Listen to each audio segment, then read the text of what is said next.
one of the things I wanted to talk to you about today was how did you and your teammates manage to go through all that controversy because you had to deal with the pandemic, you had to deal with social injustice issues, you had to deal with the bubble.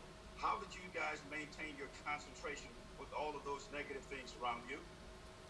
Um, Listen, you try to always turn a negative into a positive, no matter what you're going through. And we understood the sacrifices that we were making. We understood the condition and the landscape that we were going into, along with the bubble and everything that was not only going on the floor, but also off the floor with the social injustice and police brutality and the system racism and voter suppression. There was a lot of things that was going on off the floor. Some things you can control, some things you can't control, but you should try to keep the main thing the main thing. And while we were playing the game, we was focused on what our job was at hand. And then, after the game when we weren't playing, we was focused on some things that guys were very passionate about. So, was able to kill two birds with one stone in that instance. And to follow up on that, you more so than anyone else in this club can tell your teammates what it will be like to defend the championship. What will you tell them about that? I guess the bullseye just becomes even greater, even if that's even possible.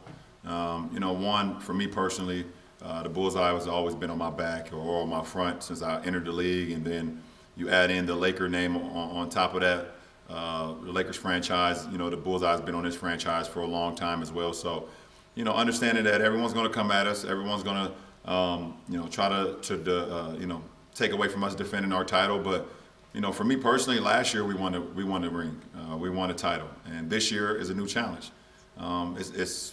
It's everybody opportunity to go out there and do it. So, as long as we go in with that mindset and be humbled about our process, and and not worry about what we did last year, we need to worry about what we're going to do this year. It will give us the best possible chance to be able to go out and try to win another one. Mike Trudell. Hey, LeBron, I know it couldn't be much earlier for this question, but just your initial impressions on the new guys coming in, how they impact and how they evolve the team from where it was last year on both sides of the floor. Well, it's definitely too early to tell, but we're just so excited to have those guys here. Having Wes, Dennis, obviously Trez and Big Mark. We're extremely excited to have those guys here. And we're just working our habits, working our, what we want to do as a team, both defensively and offensively. And everyone is in tune, everyone is excited. But it's a process, and it's going to get better and better every single day, every single practice, and that's what it's all about. But we love what we've brought to this ball club, along with the guys that's returned. And then just bigger picture, the significance of both you and AD and the contract extensions, and what you think that means for the two of you in the franchise. Well, what it means that we're here and we're committed to this franchise. We're going to give everything that we got to this franchise. That's what it's all about. And the Lakers believe in us, and and they rewarded us with those contracts, and we just try to go out there and earn them every day. Both on the floor and off the floor, try to make an impact not only at what we do on the floor, but also make an impact off the floor on how we carry ourselves as men as well. So, it's a great partnership. Dave. Hey, LeBron. So this will take you in a pretty rarefied air, this contract, 20 years in the league. Have you thought about what the future could look beyond that in terms of how long you'll want to stick around? No, I haven't. I don't know how long I'm gonna stick around this game. I've never taken. I never take for granted every time I get an opportunity to play another season. I try to prepare my mind and my body and my spirit, for a season and see where it takes me. Like you said, at the end of this contract, I'll be in year 20. The best thing about it is that the year I'll be a free agent will be the same year my oldest son graduates high school. So I'll have some options to see, for me personally, what I want to do forward, to be around my family, being around my son more, or continue to play this game that I love, with great health and great spirit. So we'll see. Like I said, I don't look too far in the future as far as myself. I just try to give the game as much as I can in the time being, and see what happens. So I've been blessed to be a part of this, a part of 18 straight training camps, and I'll never take that for granted. Chris McGee. Hey, LeBron.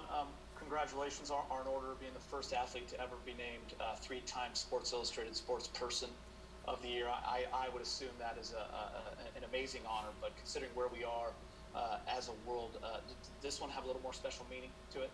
First of all, thank you.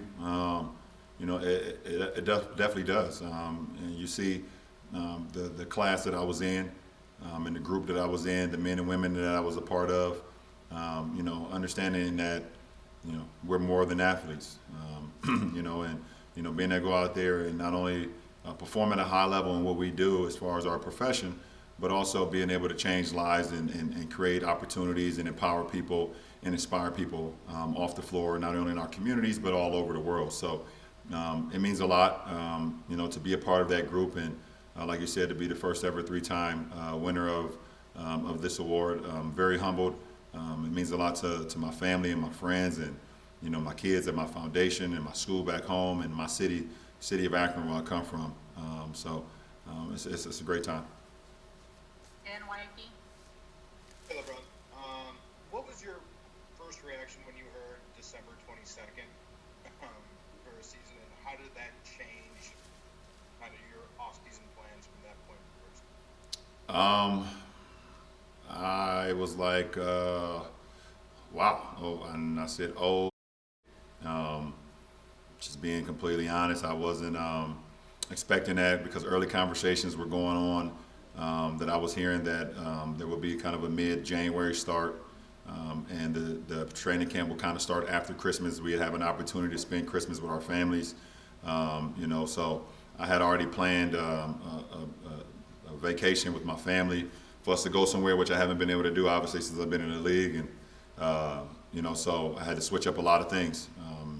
Once I heard the December 22nd start and with training camp starting, obviously this week. So, just started preparing my mind, preparing my body, trying to get as much stuff as I could do with my family, spending as much time as I could with them before getting back into the grind. So, that's what it's been about. Album. Hey LeBron, you now won a championship with every franchise you've ever played for. Rob talked to us about his hope that one of the jerseys that you retire at the end of your career will be a Lakers jersey. With this contract, how much is going into sort of what you've already built and accomplished in LA and what you hope to achieve here? I just want to continue to do what I've always done. Try to lead the franchise, lead the group of guys that I'm around as far as the game that we play. And then off the floor, just continue to inspire people on being more than what people say that they are, and carry myself personally. I understand every time I leave a house that I'm not representing just myself, I'm representing my whole family, representing my friends that's associated with me and representing my kids at my school back home. So it's a lot of responsibility for me when I walk out of my household. So, I want to continue to go out there and play the game at a high level, continue to play for my teammates, continue to play for this franchise, play for our fan base, play for whoever, want to see me play the game and like the way I approach the game, and continue to inspire off the floor. Bill Oram. Hey LeBron, good to see you. I'm wondering, you've been only out of the bubble for like 6 weeks, half as long as you were there in the first place. I'm wondering what the adjustment back to the world has been like for you, and what changes you've had to make in your life, your family's behavior, to limit your exposure and do your part, for the league. I mean, are there changes you made to limit your bubble or your typical orbit?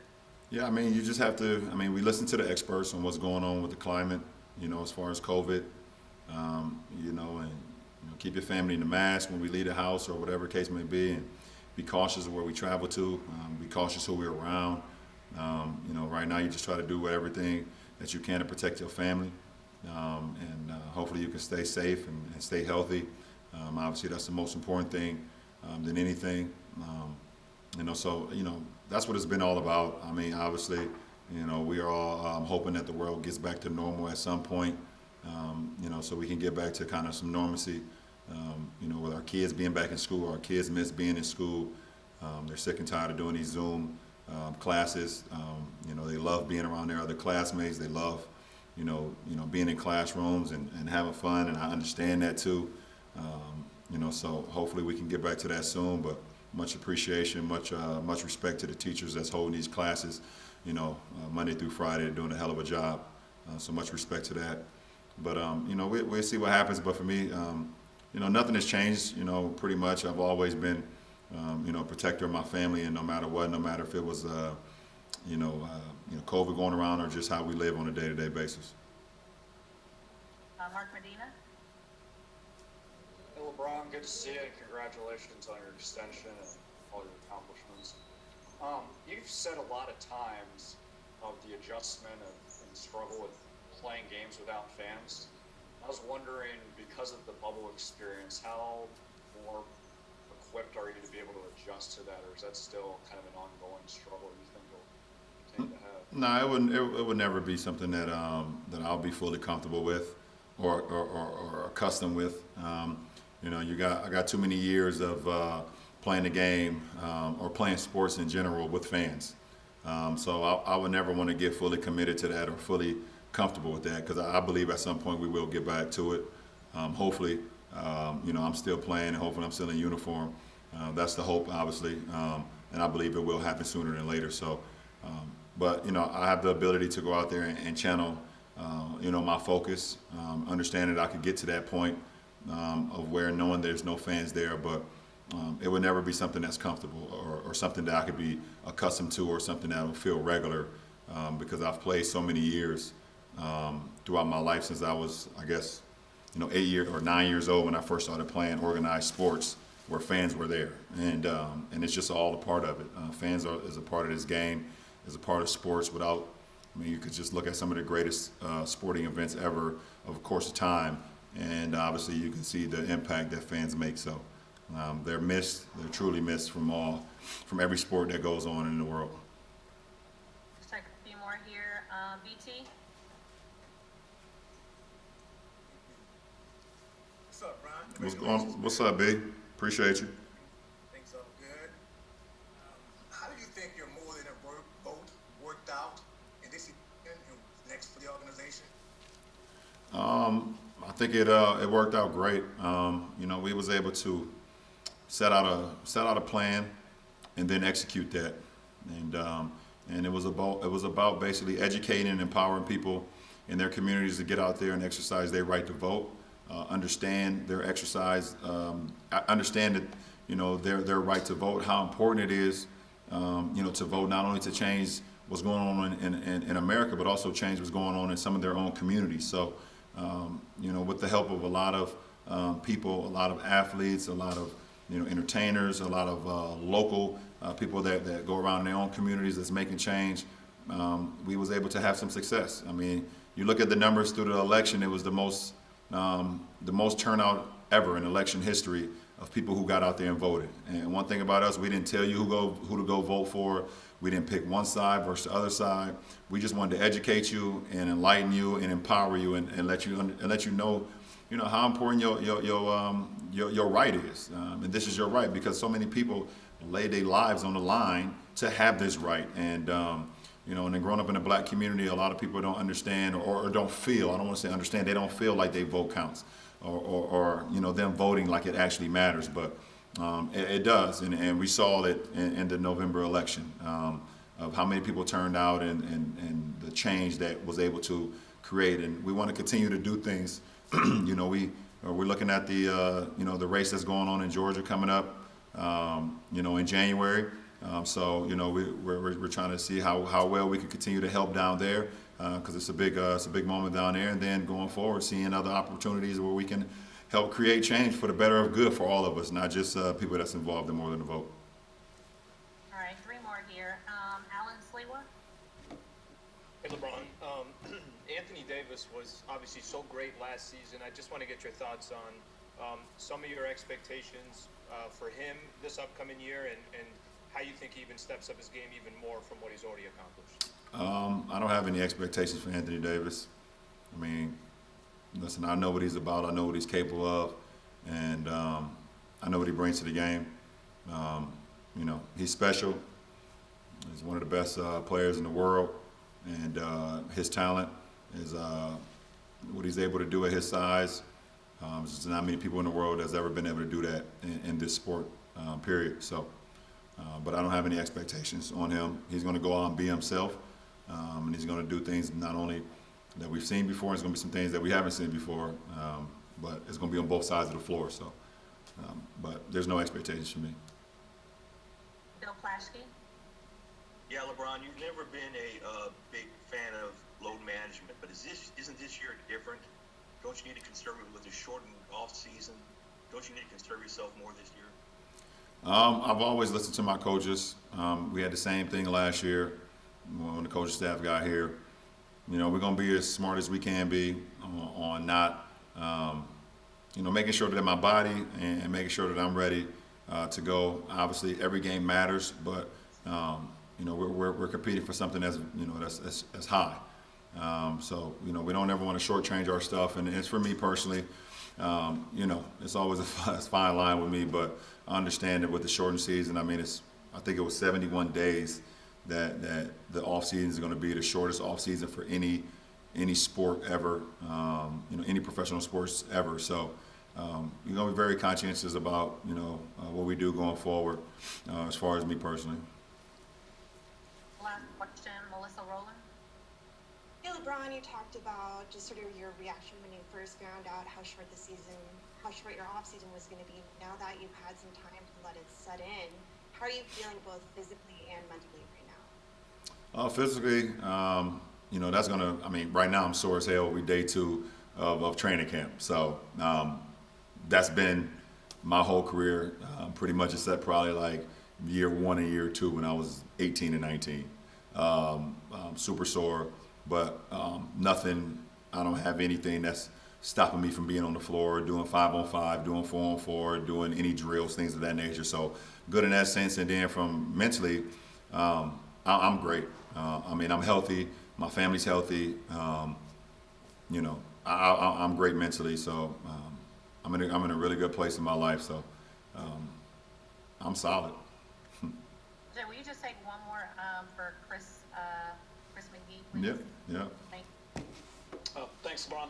Kind of to piggyback off a question Mike asked earlier about the new pieces.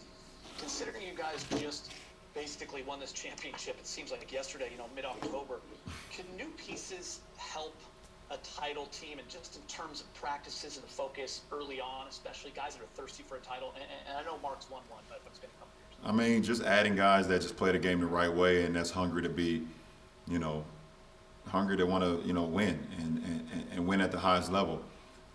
You got Trez, who's won a 6 Man of the Year award. You got Dennis, who played, in a bunch of playoff games and, was right there, at winning the 6 Man award.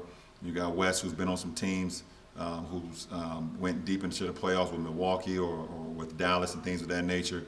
And obviously Big Mark has won one. So you got guys that's just hungry to make a mark on their career and do it at a high level. And, and we got some guys that's here that's not satisfied with just winning one title. So you add that all together, I think it's going to be great for our ball club. So, playing this game, you want to be remembered. You want to be legendary. You want to be remembered and be, remembered as one of the greatest teams or one of the greatest players or whatever the case may be. But the best way to do that is to win and to win at the highest level. So, I remember, in Miami, we wasn't satisfied after winning our first one. We was able to go out and sign Ray Allen, and we was able to double down on that. So I feel like we're trying to do the same thing here. Our franchise and Rob and everyone upstairs was not satisfied with just winning one title. We went out and added some pieces. Obviously, we lost some great pieces that helped us win the title, and we're going to miss those guys. But we added some guys that can come in and hopefully, I'm not going to say hopefully, but I know they'll be able to make an immediate impact on our team. So we're looking forward to that.